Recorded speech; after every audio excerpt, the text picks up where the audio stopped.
So the president called it a fact that President Obama was tapping his phones at Trump Tower in New York City. I want you to react to that.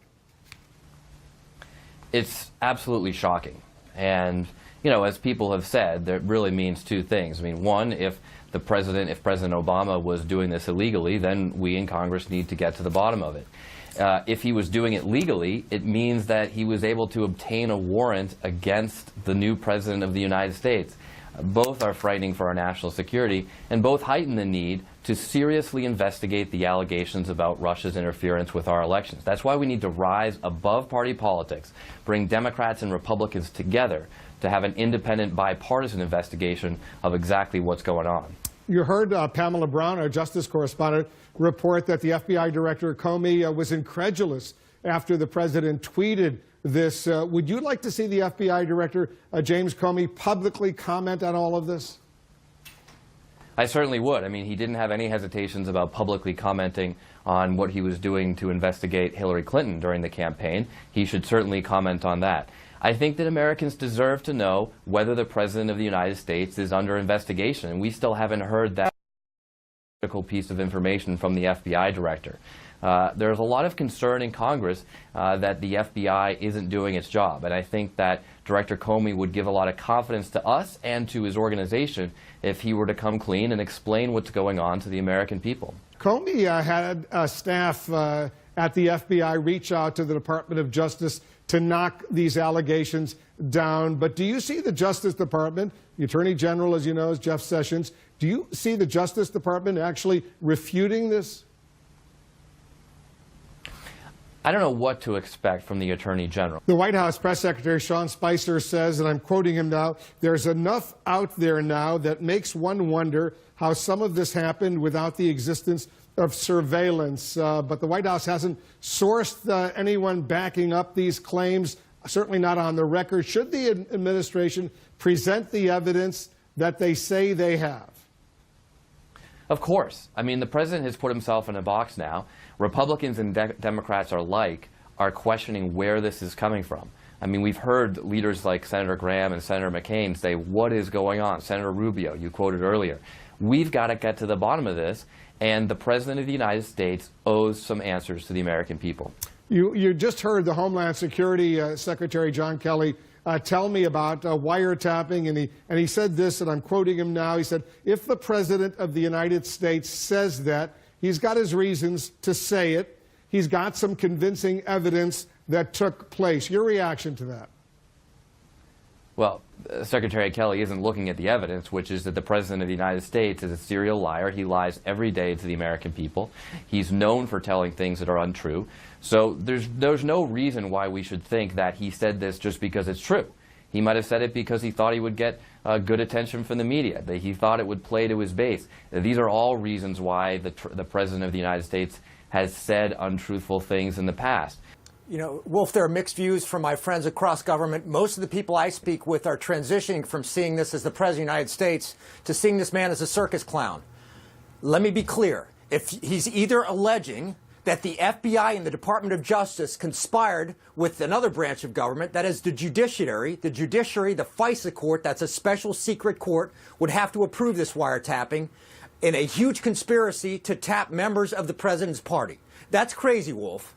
Secondly, if that's not correct, he's alleging that the former president conducted a felonious violation of federal law that exceeds what we saw in Watergate without a single fact to support it.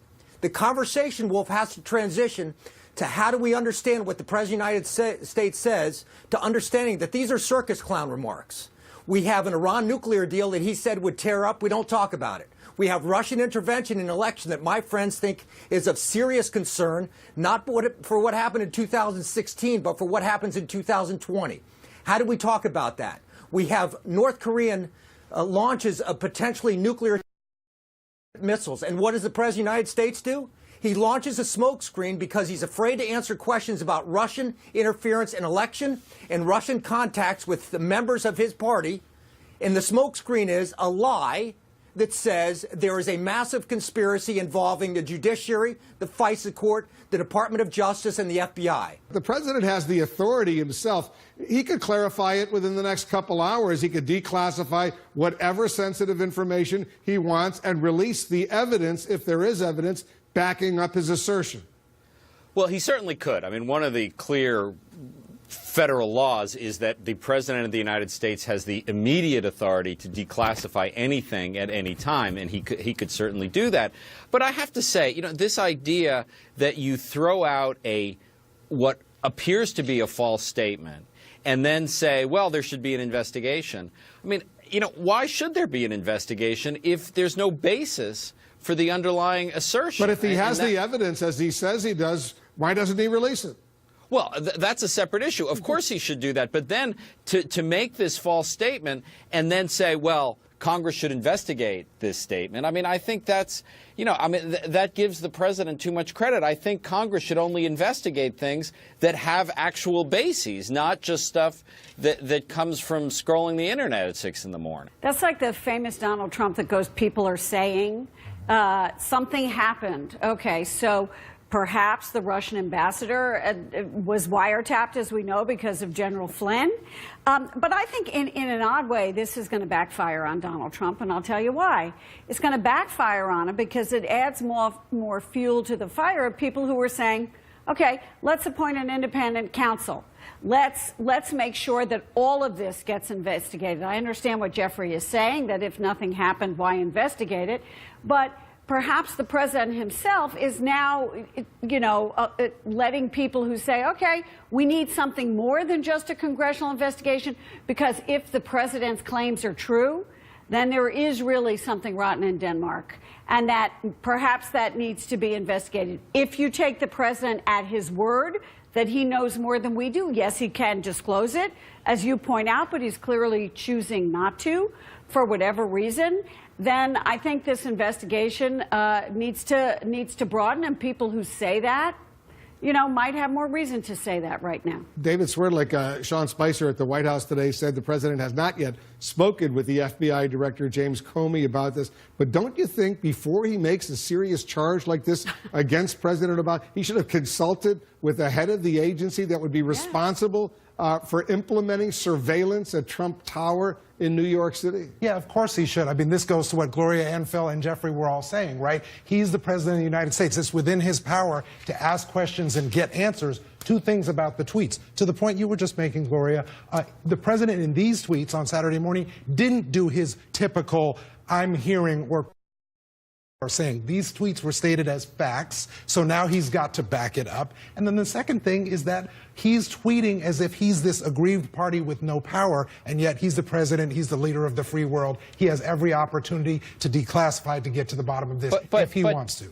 But doesn't Donald Trump have a terrific advantage here in that we give up on the scrutiny of these things after a little while? You know, he said 3 million people voted illegally, and we were all outraged. Oh, there's no evidence. But, you know, the circus moved on, and we stopped looking at it. And now something else is going to happen, and we'll stop paying attention to this false statement by Donald Trump. I mean, I think, you know, he understands the press perhaps better than a lot of his critics do. Well, you know, I think we do live at the bottom of the food chain in many ways, but you have members of, because we don't have this information. It's not readily available to us. We don't have subpoena power. But you do have people like Lindsey Graham and John McCain just coming out today and saying, look, this needs to be investigated, because if what he is saying is true, it's dangerous. And if he is saying this without any proof, it's also dangerous.